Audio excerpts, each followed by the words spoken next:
welcome to my channel. I'm Tiffany, a retired librarian turned homeschool mom. This is Kendra. If you're familiar with my channel, she's here frequently. She'll be 16 this year. My old girl.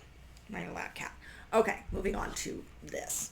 So this is Lion King 2, Simba's Pride. This came out in 1998, which means it came out before the 2004 Lion King 1.5, which is better. Okay, so this is one of the typical, at the time, direct-to-video sequels. Some of which are okay. This is not one of them. It's not the animation. It's not the voice acting. It's the very, very weird, nonsensical story. Now, I know this is a fictional world. We already went over the live-action thing. But lions are a patriarchal society. In this, Simba has a daughter, and supposedly she's going to take over the pride. So that's one thing that they did not... that doesn't make any sense. So the second thing, and this has a massive disconnect to the original film. Apparently one of the lionesses and some of the lions were connected with Scar and were banished to the Badlands, and the hyenas are gone, which makes no sense, but which makes, again, the hyenas being gone makes no sense either, but that does not connect. All the lionesses were not interested in Scar. There is another male lion, which is voiced by Andy Dick. That has a whole lot of other issues. Just simply because it's Andy Dick and the last name fits it very, very well. But he voices a male lion, which again doesn't make sense because... And the supposed leader of this group was a lioness who was connected and in love with Scar and had his child. So, or multiple children, possibly. So, which again, makes no sense. Because in the original film, the lionesses were not in favor of Scar because he allowed the hyenas to take over and they were all starving. So this doesn't make sense. But nonetheless, she has a son who somehow has a scar just like his father. Makes no sense. Again, lions are patriarchal, so there is no male in charge. Which again makes no sense.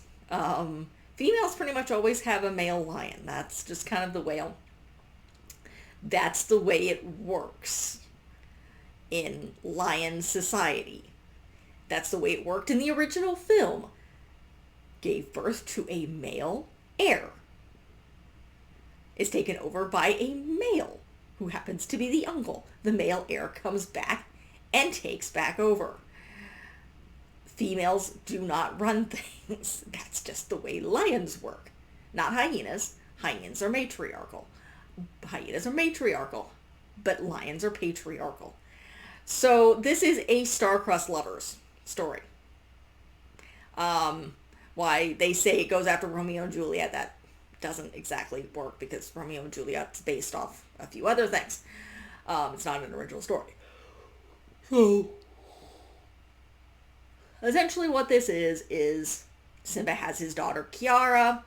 Kiara runs into and starts falling in love with, what is his name? Scar's son's name is Kovu. So and that's essentially what this is they go through different points in life where they become friends and their parents are trying to keep them apart until there's a big fight and Kovu's mother decides to try and kill Simba Kiara gets involved. They roll off a cliff, and she tries to save what amounts to be her aunt. But she won't, and so she dies in a flood. And then Simba helps Kiara, comes up and get back and accepts Kovu. And all the lionesses that were following this other lioness suddenly rejoin the pride. That's pretty much what this is. I mean, the voice acting is great. It's most of the original cast. But the storyline just doesn't work. It would have worked a bit better if they had switched this and had Simba's son falling in love with a female Scar's daughter. Would make more sense. And maybe if they were still part of the pride, and Simba, being this is a fictional story, didn't kill any babies created by another male lion, which, yes, is what happens in real life. Male lions, if they end up taking over a pride, will kill any of the young babies who are still nursing from their mothers in order to put them back into heat so he can mate with them. So that's what happens in real life. Not that this is real life. This is a fictional animation. But still, this story does not make any sense and is very, very silly. It is, again, part of a lot of the direct-to-video sequels that I believe it was Katzenberg. I could be wrong who was in charge at the time, because, again, this was 1998. So this was in the middle of the Disney Renaissance. And this came out pretty quickly after The Lion King, I think. The original. Let me pop this back up. Let me do Lion King and figure out. Yeah, Lion King came out, so came out in 1994. And this came out in 1998. So, yeah, it's about 4 years later. Pretty fast turnaround on that. But it's typical, unfortunately, of a lot of the direct-to-video sequels done back then. The music isn't fantastic. It was meant to just be a shameless cash grab. I mean, that's what was going on at the time. I will be covering more of these. I will be covering Cinderella's 2 and 3. I'm going to hold off my opinion on those until I see them. I'm going to be checking out Mulan 2 as well. So we will see how that goes. Now, and as opposed to, if you want to check out, I did Frozen 2, which is actually very, very good, and that wasn't a direct-to-video sequel. Obviously, neither is Moana 2, because it might still be in theaters as I film this. This is the 4th of January. So, that's really all there is to it. It's not horrible. It's a good family film, but there are better things to see. 1.5 is really good, but that came out in like 2004. And is hilarious and a completely different take on the original film. So that is it for this review. And I believe this is the last media that will be coming out for February. So we have covered Lion King after Lion King after Lion King. 2 are very good.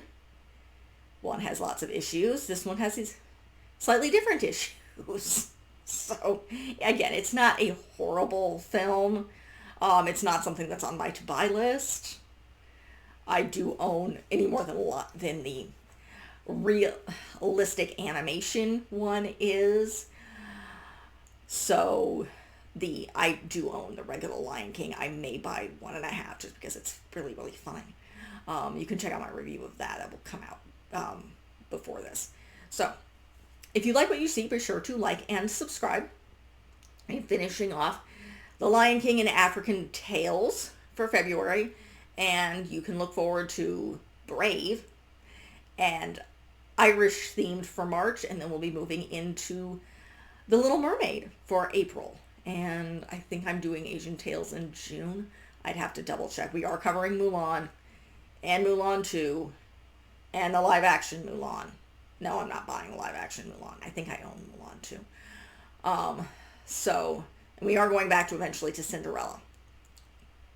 Just because there's a lot of Cinderella. If you want more Cinderella, I've already done reviews of the live action and the original animation of Cinderella and the original tales. The original, both the Brothers Grimm and the French version of it. So I already did some in-depth stuff. I've done that with Beauty and the Beast as well. So those, you can, if you want more fairy tales, you can check those out. And then last month I did do the Snow Queen and Frozen. So one day I will, when they come out with it, I will definitely do Frozen 3. But for now, we're waiting on that. So if you like what you see, again, like and subscribe. Join me for 2025 for a lot of fairy tale, a lot of Disney princess. I did not cover, I've already covered Tiana, which is the reason I'm not doing it this year. You can check out that video as well. Check out my back catalog. I have a lot of videos. So, and again, like and subscribe. I will hopefully see you next time. Thank you.